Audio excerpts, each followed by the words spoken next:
Well, the story started when I joined a website. It was an online dating website for international dating. And I logged in, chatted for a few days with different ladies until I was contacted by a young lady. Her name was Ekaterina Inokaeva. She's a Russian model that's really popular on the internet, got like 1 million followers. And she contacted me on May 5th of 2018. And we started talking from there. Conversation started to progress. We spent more and more time together, and the relationship started going really well. We spoke for the remainder of 2018, actually, the entire time. Each day we started speaking longer and longer till it got to the point we were speaking 10 to 12 hours a day, sometimes even 15 hours a day. And this was every day, 7 days a week. I wasn't even working much. I wasn't sleeping much. I was just spending all my time with her.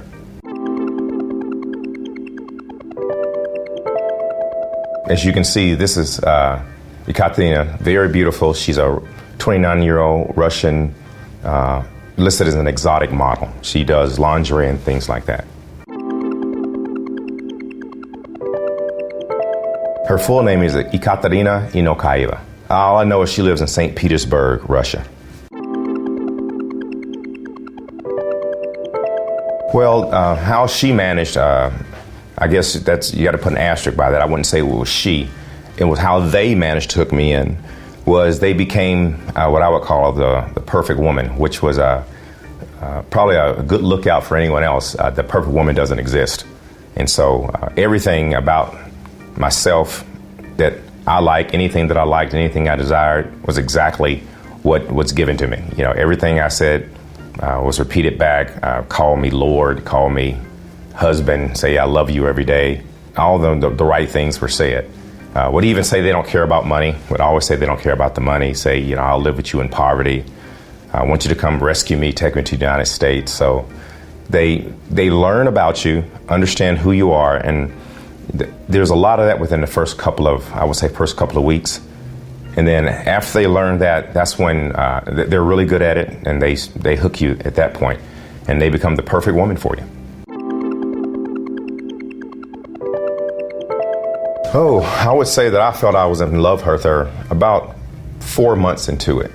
Everything was going extremely well, even though there were some things that I was a little bit cautious about, because I thought I was a smart guy. You know, I'd read all the things about what to look for and never used Western Union and things like that, and none of that was even an issue. So I would say about 4 months into it. Every day. From the moment she first wrote to me on May 5th, she communicated with me and I communicated with her every single day.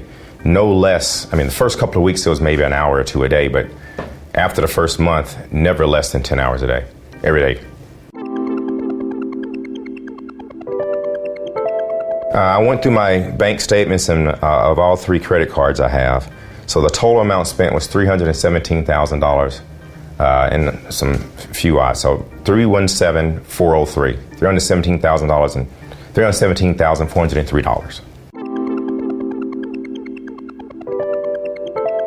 And see, that's the key to it. I was always looking out for making sure you don't send anyone any money. But what I wasn't aware of was how sophisticated this new type of scam was. What happened this time was they used the actual site. So you're using your credit card. So you log into the site, you put your credit card information on there, and then it auto replenishes. It won't take out a lot at a time. The most you can buy is 750 credits, which is $150. That's the most that's going to happen at once. And as you chats are 2 credits a minute, and basically that's not even $1 per minute. But what really happens is all the little extras. Any gift you buy is like 2 to 3 times the normal price, because they'll say it's duty and taxes and delivery. So like a $600 iPhone is going to cost you a little over $2,000. Then you have where I spent most of the money. About 75% of the money was spent on stickers and photos. So, you know, they have these little emojis. They call them stickers. They're basically just emojis that you can purchase on the site. And like a kiss emoji, or a bottle of like an elixir with love in it, or all these little emojis in there, like let's say thank you or I love you or anything like that. Those are all $1 each. To send a photo is going to be $2. And to write a letter on the website, just leave a letter for the young lady, is going to cost you $5. So all these things start to add up. And what was happening was, as you're on the site, I didn't realize at the time, but they were taking shifts. So there would be one lady talk to you for like 4 to 6 hours. Then she would say she has to go to the bathroom. Then another lady would come on. So you're talking to 2 to 3 different ladies a day. And as they're on there, you don't realize you're not even talking about them. You don't know anything about them. They're telling you to give them a kiss. So you send them a kiss sticker. Oh, tell me how much you love me. You send them an I love you sticker. Send me your photo. Send me 10 photos. Send me 50 photos. I want to see all your photos of your house. Can you show me photos of your city? Go to the beach and take photos of everything at the beach.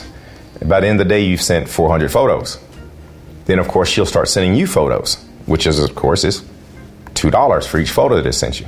It started off with mostly photos, and I ended up spending, like, in the month of July, I spent a little over $20,000 on this website just with chat, gifts, and sending photos. And it progressed after that because I wrote to the site a little suspicious when I got this huge credit card bill. And they stopped asking me for photos as much, and now I started getting asked for stickers. And it got to the point where from the point of July all the way up until February of this year, I was averaging a little less than $1,500 a day. And I was mostly just in stickers, asking for stickers, 100 to 200 at a time. And saying that I'm alone, you know I live here alone, you know I have no one, and this is the only affection you can give me because you're not here, so I want you to kiss me 100 times. And so that went on all day long for 10 to 15 hours, and next thing you know, you get a credit card bill for $30,000 for the next few months.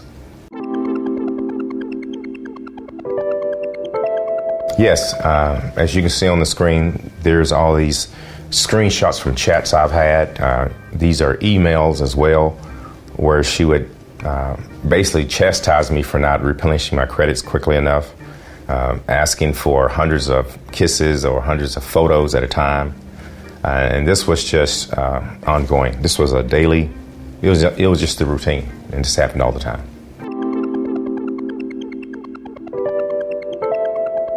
I never have had a problem dating. I went to this website because a friend told me about all these beautiful girls that were there, and you know, I'd come to Europe, so I thought, well, maybe I'll find someone online, then when I come to Europe, I'll have someone I could be dating here.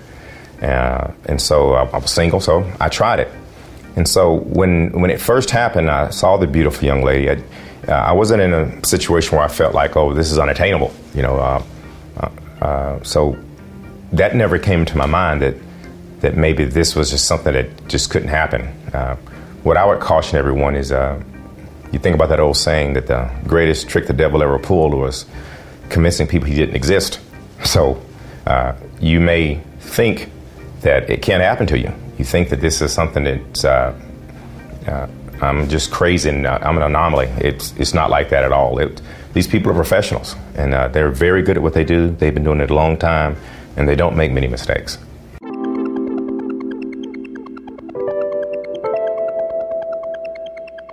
Oh yes, friends and family.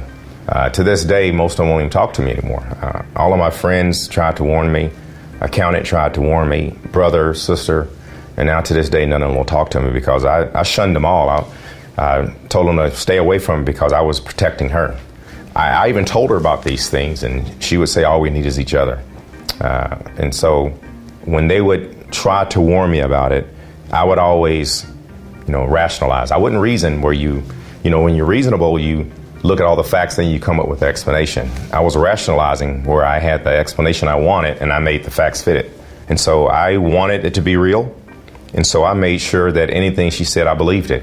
Of course, there were things that I was suspicious of, but I even wrote the website, told them about my suspicions, and they would calm me down with these simple explanations, and you would say, of course that's what it is, because why would she risk everything? She's a model.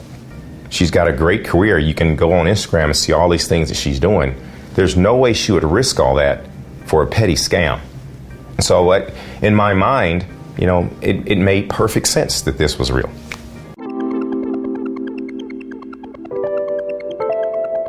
I had my suspicions as we went because there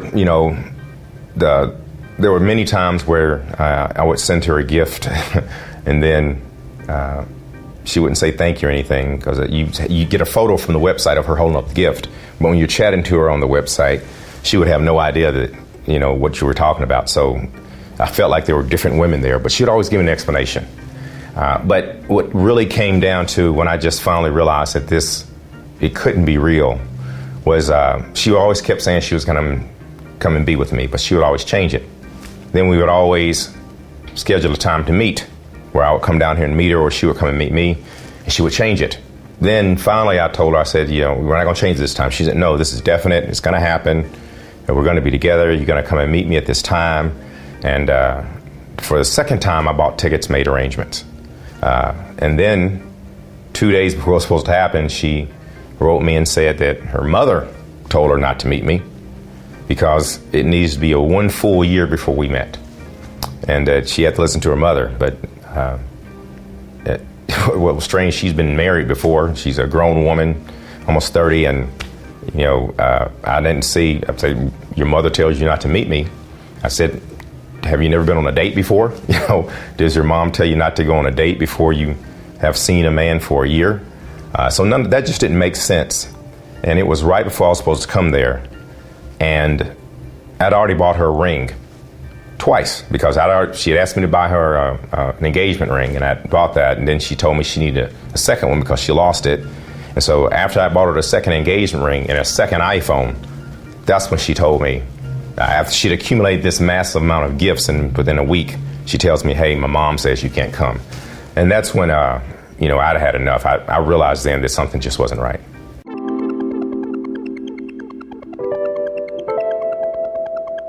Well, like I said, I had my suspicions, but they were confirmed after this incident. I actually hired a private detective. I went online and first I wanted to hire an American private detective. And one gentleman in America, he was quite honest with him. He said the best thing to do was hire someone who was in country. So I found a private detective here. He helped me find a private detective here who does this kind of work that could go through Russia and Ukraine. And I hired a private detective. And he, hired someone to do some cyber work where they took their phone number and email address and things like that where she was communicating with me. And at the time, she was in Bali doing the work. But the person who was communicating with me was speaking to me from Kiev. So it was very obvious, all my suspicions were confirmed that it was not her that I was speaking with all the time.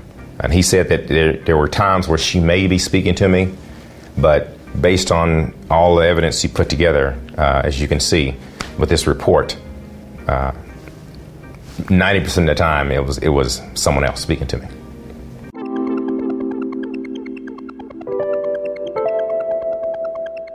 It's still in process. One of the things I decided to do was you get angry, and I decided I was going to pursue it. So after I hired the detective, I hired a lawyer.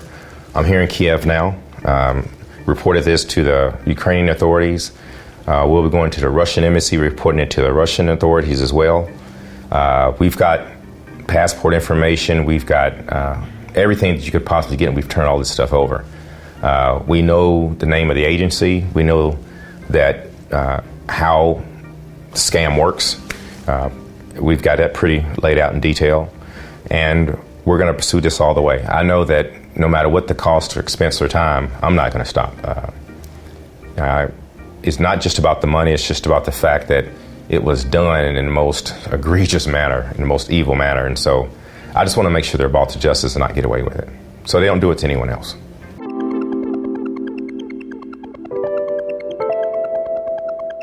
Sure. One of the things I would say is for anyone who's out there now who may be on an online dating site international, I hired a private detective, and he did extensive, detailed work. And it is a very, very small probability that whomever you're talking to is not involved in a scam. According to their statistics, less than 6% of women international want to be involved in an international relationship of any consequence anyway. However, it shows that over 95% of them are involved knowingly in some sort of deception. Coming here to Ukraine and seeing how it works and talking to some women who are involved, you understand that it's just part of life. Here, it's just what they do. And to them, is it illegal? Sure, but it's like cheating on your taxes to them. They just say everyone does it. So if you're on one of these sites, even if you've come and you've met, don't believe what you see on the site. Don't believe those parts where you see that there's success stories. I fell for all that. None of it's real. And you may not want to listen like I didn't. But before you spend $317,000, I would just learn from my example.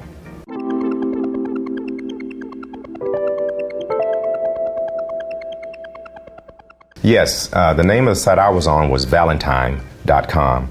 I know it's also traditionally known as Prime.date. I contacted them for the first time. I contacted them in June about the photos that I was suspicious about those. And they wrote me back telling me everything was fine. They spoke to the agency, which I didn't understand what they meant by agency at the time, but I found out later. They said they also spoke to the young lady. They assured me to check that her profile was verified. And verified means they have a photocopy of her passport and that they've interviewed her and that they can verify that it is absolutely her. And that the reason why she was asking me for so many photos was because she was so crazy about me. And that was the explanation I received.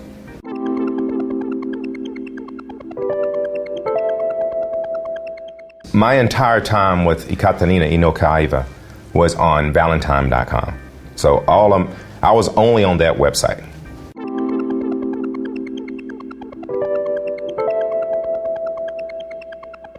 Oh, absolutely. The first time I contacted them was in June. So you think about in the month of June, I'd only spent about $40,000. That's still a lot of money. I don't think most people spend that amount. The next time I contacted them, I was well over $150,000 in, and I was still spending, up to $2,000 a day. So I don't think they wanted that revenue to stop. And each time they said they were going to look into the situation. So as you can see from the email that I wrote very extensive about my concerns. I was very detailed about them, and I sent them screenshots of our conversation. And I told them, I said, I really want to make sure this is real. I said, because I'm just getting suspicious. And each time it was met with, there's nothing to worry about, everything's fine. And of course, looking back on it, you can say, it seems pretty obvious. But when you're in the middle of it, that explanation made sense. And so I could have, if they had done a real investigation, if they really cared, it would have stopped in June of last year. But instead, here we are, $317,000 later, because that they wanted to keep that revenue coming in.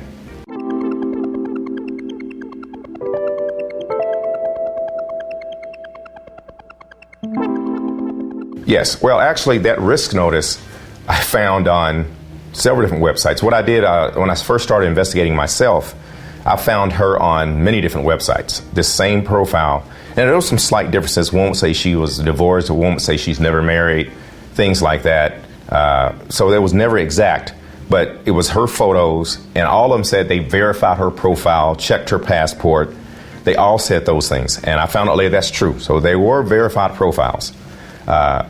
And that disclaimer notice, where they basically say it's okay for them, you're going to get scammed here, those are on every website. Every website I checked, they have that notice on there.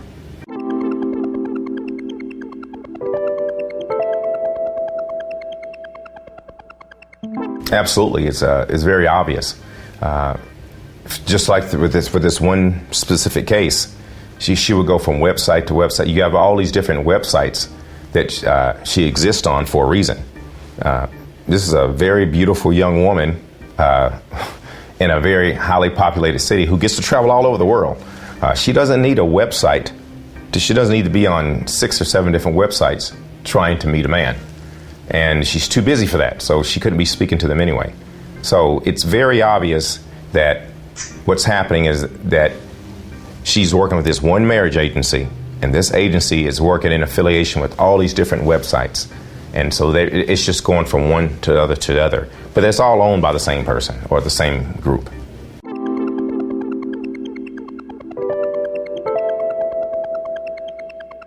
Yes, this is the risk notice, and it reads word for word on every website that I checked. So this same, sometimes it's on a risk notice, sometimes it's on their policies and procedures, but it's there on each different website, and they all read word for word.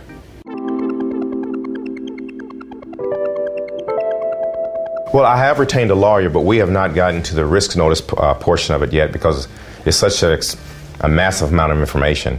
So we have not reviewed that portion of it yet to find out if it's legal, and there could be different legalities based on the country or the province on which they're operating.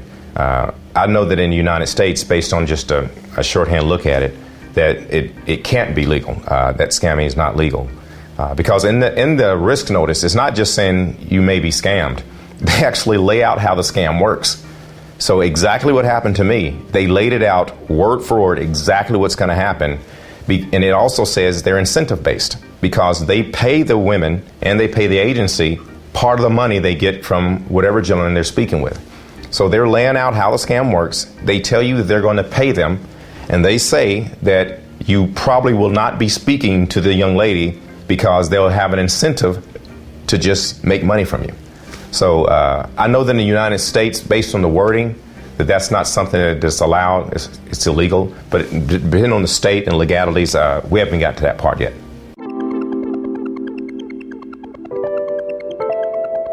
Well, the private detective laid that out for me, and basically what we explained to me was that you have this marriage agency, and all of these different websites use this pool of marriage agencies.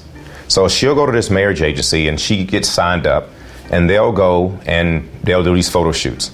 As a matter of fact, if you go to these dating websites and start looking through those photos, you can probably tell which woman belongs to which agency, because look at the background in their photos, and they're all taking the photos in the same place. And so you go take a look at those photos, you'll see that, and they change these photos like every 5 to 6 months. And they'll go and they'll put this lady's profile on 5 or 6 different websites. And the reason why is because that's just more income coming in. So they'll be sitting in a room, and there may be 10 to 15 or 20 people, and the young lady's not there. These are people that they call translators. And most of them are men that you're speaking with. They're called translators, and they are speaking on behalf of this lady. In my situation, I would get suspicious, and I would say, send me a selfie. She would always say, I'm naked in the bed, or I need to put on my makeup. I'll give it to you tomorrow. The next day I would have a photo, and it would be her holding up a sheet of paper with my name on it saying hello. But it would never happen in the moment. And the next day you may say, I want a video. I want to see you. I want to hear your voice. A few days later, you get a video from the young lady where she would be saying, hello, how are you doing? Hello, honey Anthony.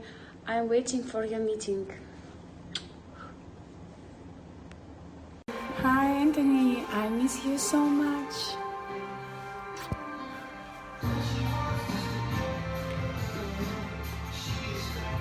But it would never happen in the moment.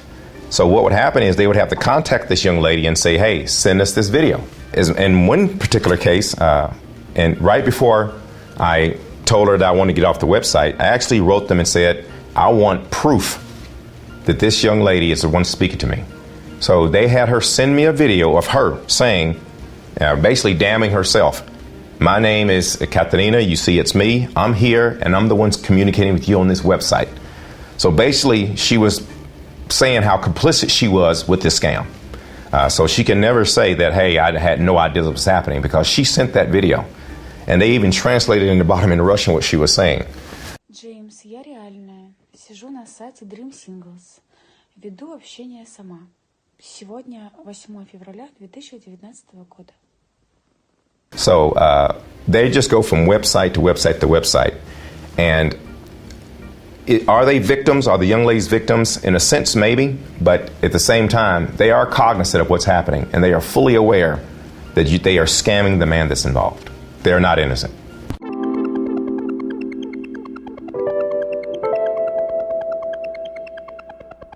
No, I don't believe that at all.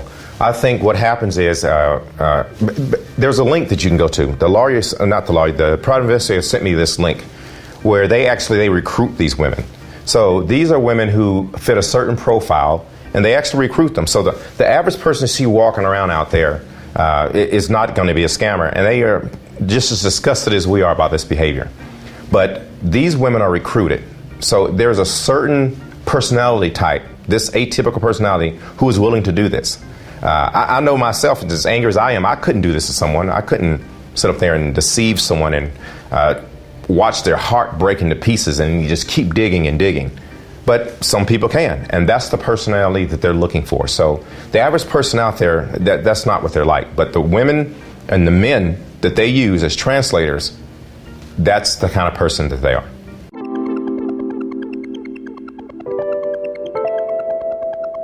I think the relationship to them was complicit. The local agency was using this beautiful woman, and she's not the only one. I mean, when you go to Valentine.com, 50% of them are just drop dead gorgeous. You won't believe how beautiful they are. And so they are using these beautiful women. They get their profiles. They're in the absolute best photo they can get for them. They're in makeup. They're in these fantastic settings. And so they put that up. Now, this young lady, she's not blind. She knows what this is for. I spoke to a young lady here who was involved in it, and she's been on these websites for over 5 years. So this is a source of income for them. So you think about, in Kiev, their source of income, they don't make a huge amount of money. So when you can just have your photo taken and then get a phone call once a week and say, hey, send us a selfie, or say hello to Bob on this video, and you can make exactly what you're making at your regular job, so you double your income, that's what's happening. And that's what the relationship was in this particular case. In this particular case, I was able to follow her on Instagram, and I was able to see her lifestyle change. You know, if you take a look at the initial photos in the background of where she was living compared to where she's living now, and now she's talking about how she's traveling all over the world, and now she's getting her new apartment, and she's got a new mortgage. It makes you angry because, you know, you were funding that. And I'm sure there were other men involved as well. As the private investigator pointed out, there were other men. She was taking phone calls on schedules, talk to me at 9, this one at 9:30, this one at 10. So, but I just happened to be the one that went too far and spent over $300,000. So she was very aware, they are aware, and they're all complicit in this. I'm not sure the exact split. We've heard different things, but based on what it has is, like, the agency gets a certain percentage, then the translator may get 10%, and the girl may get up to 20%. So for every $100, she gets $20, and the person, that translator, may get $10, and the agency gets the rest of it.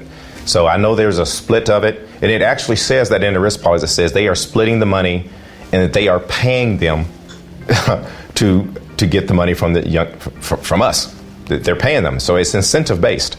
And so that's their incentive. And that's the reason why they're so eager to send the photo. And they're just supplementing their income. Well, I will tell you what was really unique for me was that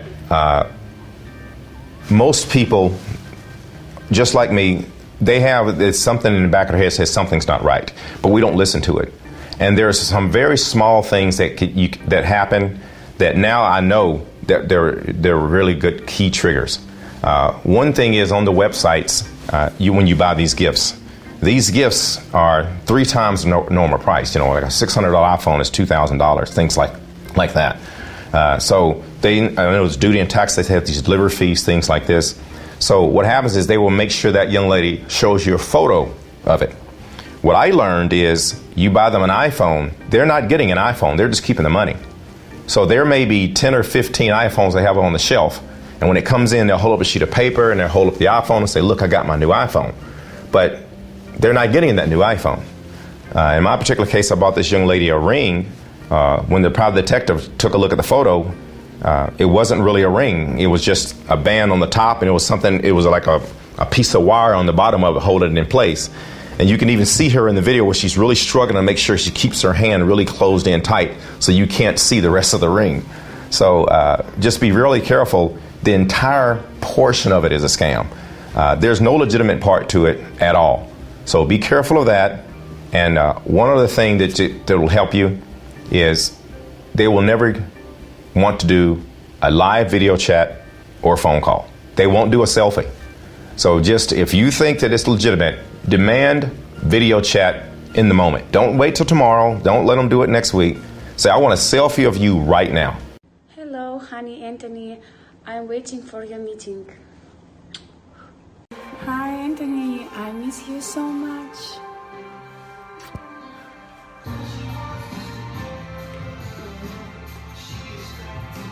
They won't give it to you.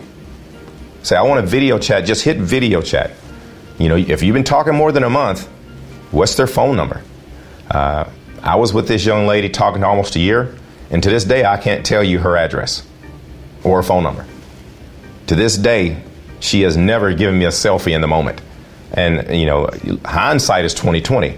But those are some really key factors. Now that I look back on it, I should have been more insistent.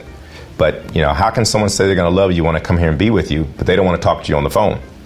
Why not just pick up the phone and call me? Why not give me your phone number or your address so I can send you an iPhone, or I can come visit you and put it in your hand? And those are the kind of things that I would say to watch out for.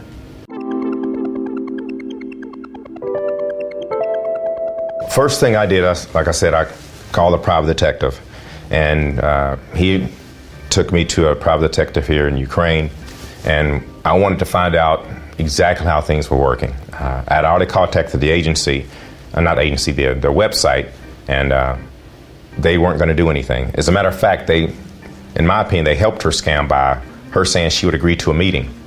And then I said, well, you know, this lady just stopped communication when I left the site. They said, well, we told her all she had to do was agree to meet you and she would fill her contract. So in my opinion, the website absolutely facilitated her to keep the scam going. And that's just how it continued to work on from there. So there is no other way to put it. They were both complicit in this scam, and the only way to stop it is not to be involved with them.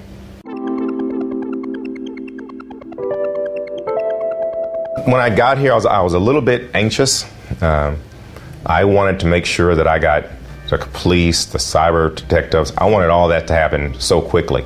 I was very excited, but also it gave me a sense of closure, because you don't want to admit it. No man wants to take that hit to their pride. That's the one thing I think that keeps people from reporting this, is that they're too proud. It hits your ego, and you don't want to admit you're heartbroken, right? You know, people are telling me, how could you fall in love with photos?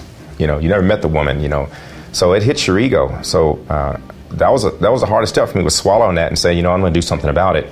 And it's embarrassing, but when I got here, I felt a sense of closure that I was taking a huge step to make sure this wasn't going to happen again, because there was no coming back at this point. And so I feel much better now that I took this step.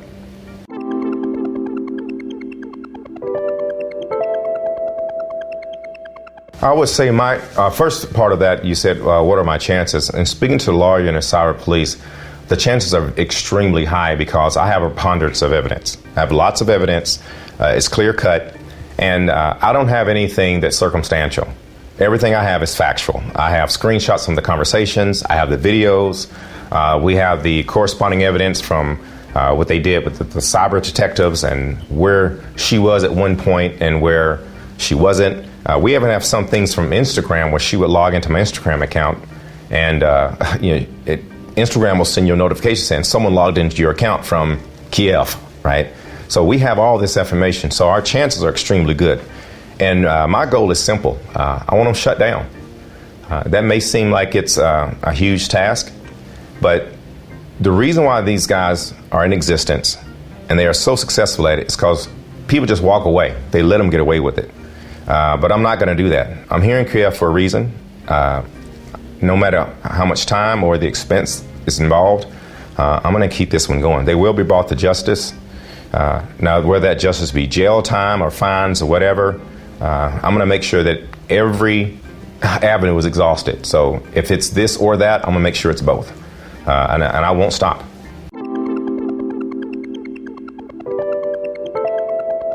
The first step for me was the hardest step. That was admitting you've been scammed, right? So step one is to take a good long look in the mirror, swallow your pride and say it happened. Hey, it happened. Stop making excuses for it. I went through 2 months of that, wasted time, and probably spent another $20,000 on that part of it. Just sitting up there looking for a reason for it to be real, just hoping beyond hope. Leaving the website and just sitting there by the computer waiting for that 20 hours to continue a day when it's less than 20 minutes a week now when they won't contact you. So just admit, hey, the scam has happened. Okay? And once you do that, you'll get angry and let nature take its course, I would say. Then start doing something about it. If you're going to be embarrassed by your friends, trust me, they know you were scammed already. Okay? They've been telling you. All my friends already knew I was being scammed. So you have nothing to be embarrassed about. All you have left is your dignity and what are you willing to do? And that's I had to ask myself is, what are you willing to do about it? We know what they were willing to do. We know to what extent they are willing to go. So the question is my resolve stronger than theirs? And that's the question we're going to answer in these coming months. Whose resolve is stronger? And I'm pretty sure mine is.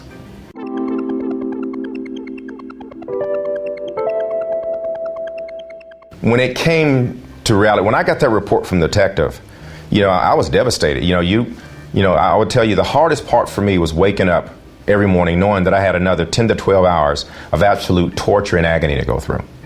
Okay, so for the last 10 months, 10 to 12 hours a day minimum was spent with this young lady. All your friends have gone. So when you spend 10 to 12 of your waking hours a day, that's your entire life.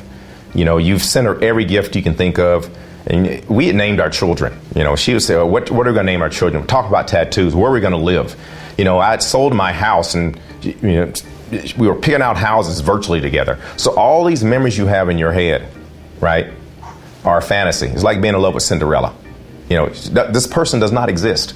So even though Ikaterin Kaeva is somewhere real in the world, it was just a concoction of all these different multiple personalities that had created this false facade with her as the figurehead. So this woman that you're in love with does not exist. So to wake up to that reality, you're devastated. You don't even want to live, right? So you're in this situation where every day is just dreadful. So I was at a point where I was just in total depression. You don't want to wake up. Life has no meaning. And it's embarrassing, right? You're just in this funk where you just going through the motions every day. And I remember, my routine was getting to the computer, hey, how are you doing? She was there waiting on you. And you go there and she's not there. The website's gone. So the day we left the website, it wasn't, go from 10 hours to 9 to 8. It went from 10 hours to 10 minutes a week, right? It went from I love you, you're the greatest person in the world to, hey, don't you just know I'm busy? Hey, why are you spamming me, right? It went from 1,000 stickers a day to why are you sending me all these stickers? Don't you know I'm busy? I don't have time to look at all this. And this was overnight. And so it was cruel, it was heartless, and it was devastating. So my emotional state, I was a wreck.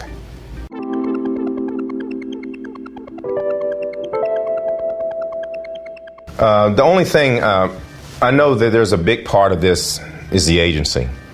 And the agency sets all this up and they keep it going. My anger was really directed at this one individual because that's the person that was represented. For me, I was looking at this one individual who did this.